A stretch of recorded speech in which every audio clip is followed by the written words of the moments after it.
आज मैं तुम लोगों को पढ़ाऊंगा भारतीय संस्कारा। पहले मैं भारत महिमा पाठ को पढ़ा चुका हूं। आज मैं पढ़ाऊंगा भारतीय संस्कारा। भारतीय माने भारत नहीं होगा, भारत माने इंडिया नहीं होगा। भारत भारत जोड़ छैया ई बराबर है भारत जोड़ छ ई बराबर है भारत जोड़ छ चेंज करता है भारत जोड़ यम में बन जाएगा भारतीय।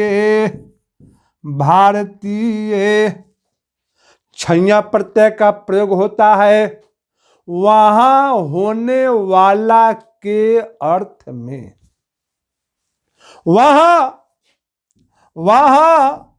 होने वाला के अर्थ में, अर्थात भारत में होने वाला को भारतीय कहते हैं। भारत में होने वाला को हम भारतीय कहते हैं। भारतीय शब्द बना कैसे देख लो। ऐसे ही भारतीय शब्द का निर्माण हुआ है। अर्थ होगा भारत में होने वाला को भारतीय कहते हैं। संस्कारा माने लिख लो अपने दिमाग में, संस्कारा है। संस्कारा शब्द का अर्थ होता है जो शुद्ध करता है, जो गुण को देता है, जो अवगुण का नाश करता है को संस्कार कहते हैं। लिख लो अपने दिमाग में, जो शुद्ध करता है, जो गुण को देता है, जो अवगुण का नाश करता है को संस्कार कहते हैं। संस्कार का आयोजन हमारे ऋषि मुनियों ने किया। ध्यान से सुनो। जिस बच्चा का संस्कार होता था उस शुभ अवसर पर पंडित जी आते थे, वेद मंत्र को पढ़ते थे, हवन करवाते थे, उस बच्चा को आशीर्वाद देते थे। उस संस्कार के शुभ अवसर पर उस बच्चा के संगे संबंधी भी आते थे। मामा मामी, मौसा मौसी, फूआ फुफ्फा, उसके संगे संबंधी भी आते थे। उस बच्चा को आशीर्वाद देते थे। उस समय प्राचीन काल में यही एक दूसरे से मिलन का अवसर था, मिलने का एक तरीका भी था। संस्कार का आयोजन हमारे ऋषि मुनियों ने किया और उस समय पंडित जी के अलावा उस बच्चा के संगे संबंधी भी आते थे। सुनो, ध्यान दे करके सुनो। संस्कार के 5 भेद होते हैं। एक, जन्म से पूर्व है, जन्म से पूर्व। इसमें होते हैं 3। संस्कार के मुख्य रूप से 5 ही भेद होते हैं। पहला है जन्म से पूर्व, दूसरा है बाल्यावस्था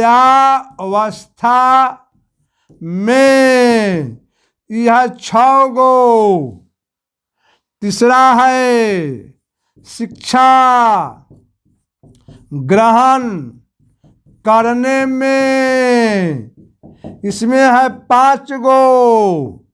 चौथा है गृहस्थाश्रम में 1 गो। 5वां है मरणोपरांत। मरणोपरांत 1 अर्थात 16।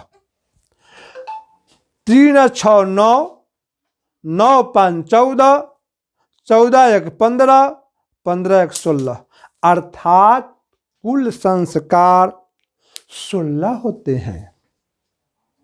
संस्कार के भेद 5 हैं, लेकिन कुल संस्कार 16 होते हैं। पहला है जन्म से पूर्व 3, तो जन्म से पूर्व 3 कौन कौन? तो जन्म से पूर्व संस्कार होते हैं 3, अर्थात पहला है गर्भाधान,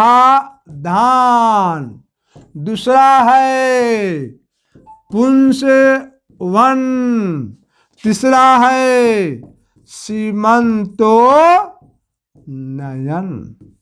यही 3 है।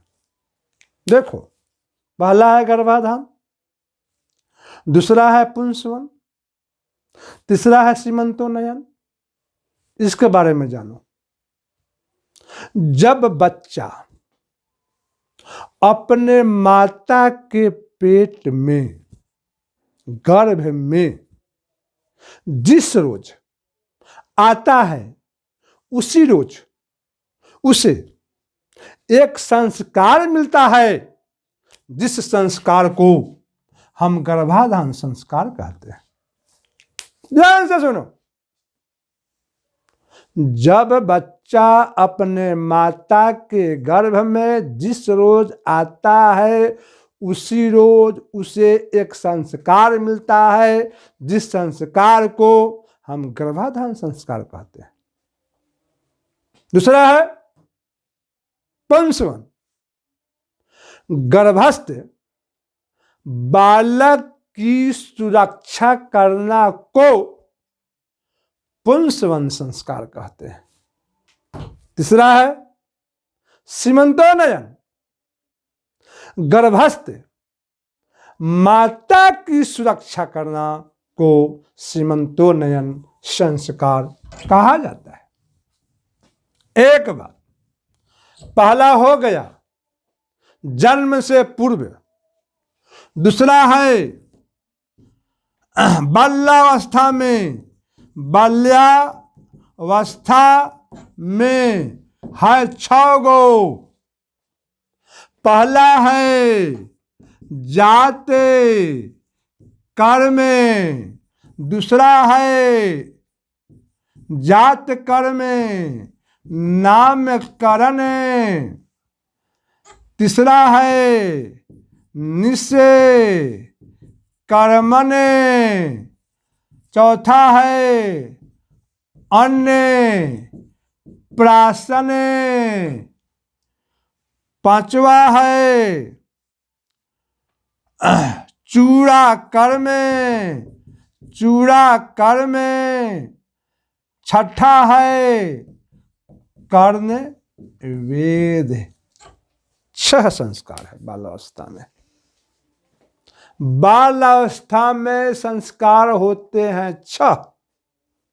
पहला है जात कर्म, दूसरा है नामकरण, तीसरा है निष्क्रमण, चौथा है अन्नप्राशन, पांचवा है चूड़ाकर्म, छठा है कर्णवेद। देखो, सुनो, ध्यान से पहले सुन लो, तब लिखना। पहला है जात कर्म।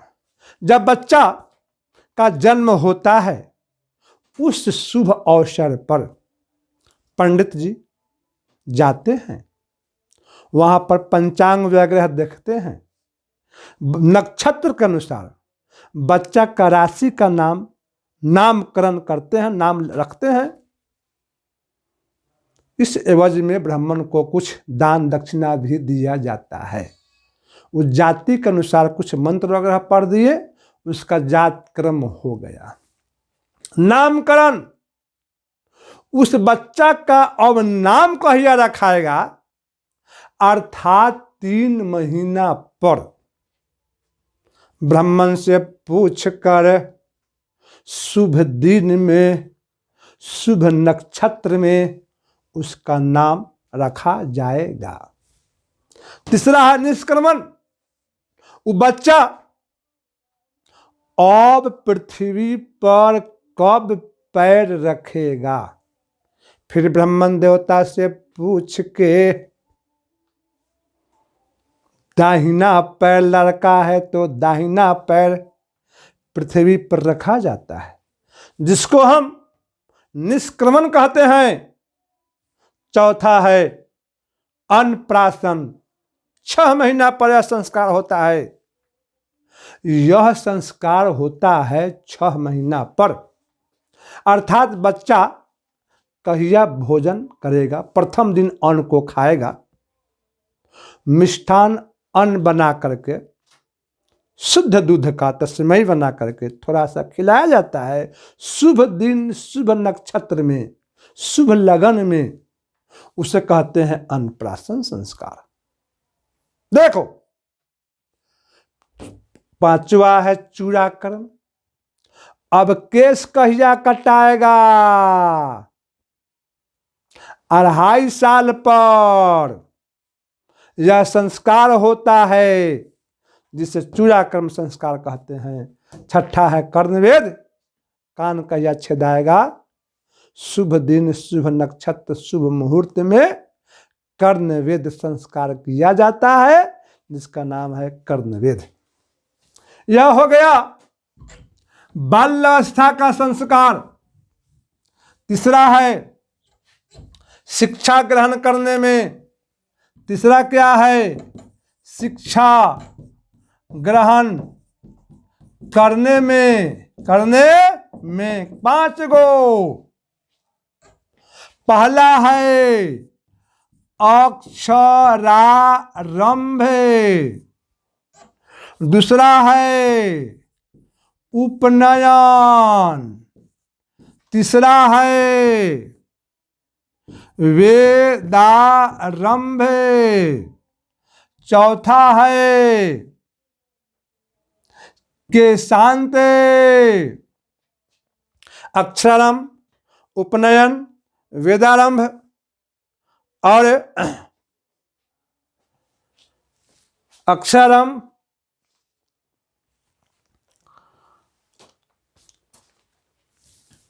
केशांत और 5वां हो गया समावर्तन। समावर्तन पहला है अक्षरारंभ, दूसरा है उपनयन, तीसरा है वेदारंभ, चौथा है केशांत, 5वां है समावर्तन। अक्षरारंभ अर्थात वो बच्चा अब अक्षर का आरंभ कब से करेगा। शुभ दिन, शुभ नक्षत्र, शुभ मुहूर्त में ब्राह्मण देवता से पूछकर वेद मंत्र के द्वारा उस बच्चा से कॉपी, कलम, स्लेट इत्यादि का पूजा करवा करके उस बच्चा के हाथ से राम, सीता, गीता, मोहन शुभ नाम लिखवाया जाता है, जिससे हम अक्षरारंभ संस्कार कहते हैं। उपनयन, ये बच्चा अब गुरु जी के यहाँ कब से पढ़ने जाएगा, उसे उपनयन संस्कार कहते हैं। तीसरा वेदारंभ, अब गुरुजी उसे कब से पढ़ावेंगे, अब वो जिम्मेदारी गुरुजी की हो गई। उस समय अपना शुभ दिन, शुभ मुहूर्त में गुरुजी वेद को पढ़ावेंगे, उस संस्कार का नाम है वेदारंभ। केशांत गुरु जी क्या करते हैं, थोड़ा सा टिक्की को रख करके सभी केस को छिलवा देते हैं, जिसका नाम है केशांत संस्कार। ध्यान से सुनो, केशांत संस्कार के शुभ अवसर पर गुरुजी बच्चा के माता पिता से एक गाय दान लेते थे, जिसे साहित्य ग्रंथ में गोदान संस्कार कहा गया है। कौन संस्कार कहा गया है? गोदान संस्कार। ध्यान से सुन लो, केशांत संस्कार के शुभ अवसर पर गुरुजी बच्चा के माता पिता से एक गाय दान लेते थे, जिसे साहित्य ग्रंथ में गोदान संस्कार कहा गया है। और आगे सुनो, पांचवा है समावर्तन संस्कार। इसकी परिभाषा सुन लो। जब पढ़ाई समाप्त हो जाती थी तो गुरुजी बच्चा को 3 बातें कहकर घर भेजते थे। पहला वाक्य, सदा सत्य बोलना। 3 बातें कहकर घर भेजते थे, सदा सत्य बोलना। दूसरा, धर्म का आचरण करना। तीसरा, अपने पढ़ाई पर कभी घमंड नहीं करना। 3 बातें कहकर बच्चा को घर पर भेजते थे, जिसको समावर्तन संस्कार कहा गया है। तीसरा हो गया शिक्षा ग्रहण करने में। चौथा है गृहस्थ आश्रम में। चौथा क्या है? गृहस्थाश्रम में। कैगो? एगो, जिसका नाम है विवाह। जिसका नाम है विवाह। लिख लो, तुम्हारे किताब में भी लिखा हुआ है, विवाह एक पवित्र संस्कार है। इसमें अनेक प्रकार के कर्म कांड होते हैं, जैसे वाग्दान। वाग्दान अर्थात छेका। वाग्दान माने छेका। दूसरा है मंडप। मंडप निर्माण। क्या? वधु पक्ष के यहाँ वर पक्ष का स्वागत। विवाह एक पवित्र संस्कार है, इसमें अनेक कर्मकांड होते हैं। पहला है वाग्दान, मंडप निर्माण, वधु पक्ष के यहाँ वर पक्ष का स्वागत। उसके बाद है कन्या निरीक्षण। उसके बाद है अग्नि स्थापना, कन्यादान, पानी ग्रहण। कौन ग्रहण? पानी ग्रहण। पानी माने हाथ। पानी माने हाथ। अग्नि स्थापना, लज्जा होम, सप्तपदी, सिंदूरदान, इतने कर्मकांड होते हैं। अतः विवाह एक पवित्र संस्कार है। किताब में देख लेना, पढ़ लेना अपना। अतः विवाह एक पवित्र संस्कार है। पांचवा है मरणोपरांत काएगो एगो कवन अंत्येष्टि। देखो अंत्येष्टि संस्कार क्या है? जब व्यक्ति वह मर जाता है तो उसके शव को अग्नि के हवाले कर देना अंत्येष्टि संस्कार कहलाता है। ध्यान से सुन लो, जब व्यक्ति मर जाता है तो उसके शव को अग्नि के हवाले कर देना अंत्येष्टि संस्कार कहलाता है।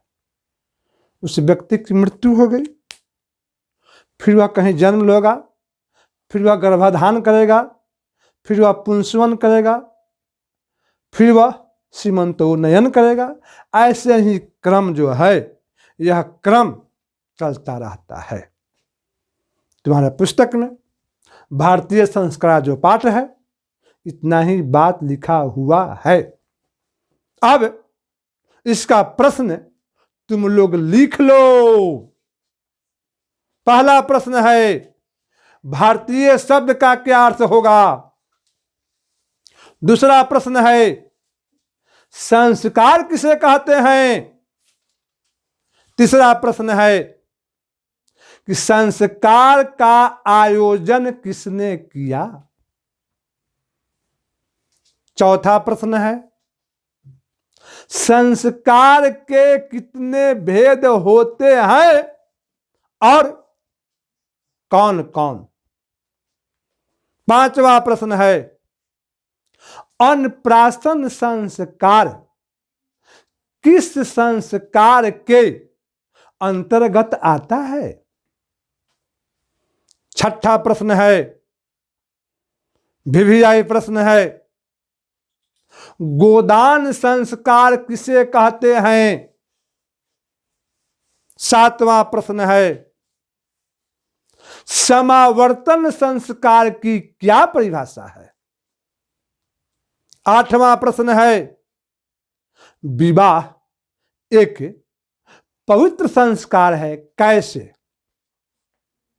नौवां प्रश्न है, अंत्येष्टि संस्कार किसे कहते हैं? 10वां प्रश्न है, भारतीय संस्कार पाठ का सारांश याद करें। 10 प्रश्नों को मैंने दिया, आप लोग कल याद करके परिभाषा के साथ आइएगा, फिर आगे की पढ़ाई होती रहेगी।